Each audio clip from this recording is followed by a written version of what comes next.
46 নম্বর ওয়ার্ডে একটি অবৈধ বিল্ডিং ভাঙতে আজ সকালে পৌর নিগমের কর্মীরা পৌঁছতেই তৈরি হয় উত্তেজনা। অভিযোগ, সেই সময় উপস্থিত হয়ে ভাঙার কাজে বাধা দেন ওয়ার্ডের কাউন্সিলর দিলীপ বর্মন।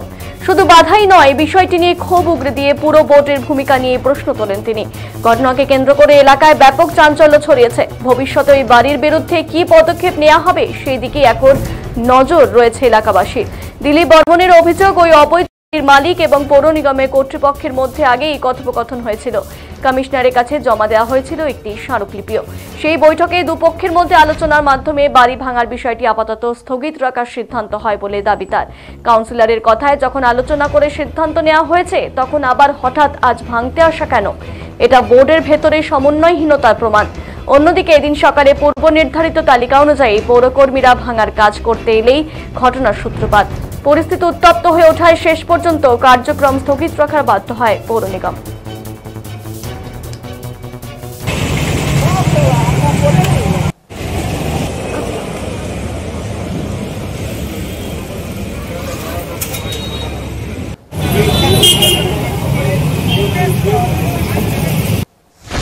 এখন অসুবিধা তো কারো না, অসুবিধা হচ্ছে রানা সরকার আর গৌতম দেবের। কারণ হচ্ছে তারা আমার সঙ্গে পেরে উঠতে পারছে না। কারণ ওনারা অন্যায় করবে, আমি চুপ করে থাকবো অন্য কাউন্সিলরের মধ্যে, এটা আমি হবো না। কারণ 47টা কাউন্সিলরের মধ্যে আমি একজন আছি রাজবংশী শিলিগুড়িতে, অন্য কেউ নেই। আর আমার উপরে যেভাবে চাপ সৃষ্টি হচ্ছে এখন অবধি, এবং আমার ওয়ার্ড নিয়ে যেভাবে ছেলে খেলা হচ্ছে, কয়েকদিন আগেও শিলিগুড়ি কর্পোরেশন থেকে লোক পাঠিয়েছিল চম্পাশাড়ি মোড়ের দোকানের জায়গাগুলো দেখার জন্য, কিন্তু সেখানে দেখা গেল যে আমাকে বাদ দিয়ে তারা কাজ করার চেষ্টা করছে। কিন্তু দোকানদার বা এই এলাকার মানুষ আমাকে পছন্দ করে, ভালোবাসে, তাই আমাকে ডেকেছিল। কিন্তু তখন আমি যেহেতু ছিলাম বলে তারা ওখান থেকে চলে গেল। এটা আমি ভিতরের খবর বলছি। কিন্তু এই ধরনের যদি তাদের দুরাচিন্তা থাকে, তাহলে আমাদের শিলিগুড়িতে তৃণমূলের কি পরিস্থিতি হবে তারা কোনো সময় চিন্তা করছে না। এটা তাদেরকে ভাবতে হবে। আপনারা জানেন এইসব অন্যায়ের জন্য কয়েকদিন আগে পাথরঘাটা মাটিগাড়ার ব্লকের একজন আমাদের পুরানো তৃণমূল কর্মী এবং তার মিসেস হচ্ছে পঞ্চায়েত, তারা দল ছেড়ে বিজেপিতে চলে গেল এই দুটা লোকের জন্য।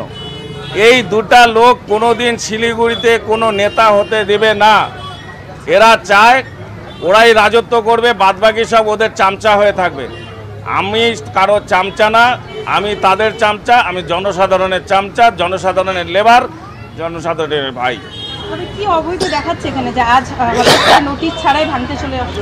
যদি অবৈধ হয়, যখন প্ল্যান দিল, প্ল্যানের পর 7 বছর বিল্ডিংটা খারাপ হয়ে গেল, মালিক বিক্রি করে চলে গেল, তারপরে এনওসিটা দিল কে? কর্পোরেশন। তো তারপরে আবার ভাঙার ব্যাপারটা কি আসতে পারে?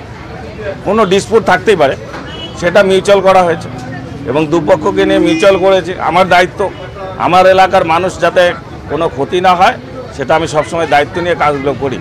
যার জন্য কিন্তু 46 নম্বর ওয়ার্ডে যত মানুষ আছে এবং অন্য ভাষাভাষী হোক এবং অন্য রাজনৈতিক দলের লোকরাও কিন্তু আমাকে প্রচণ্ড ভালোবাসে।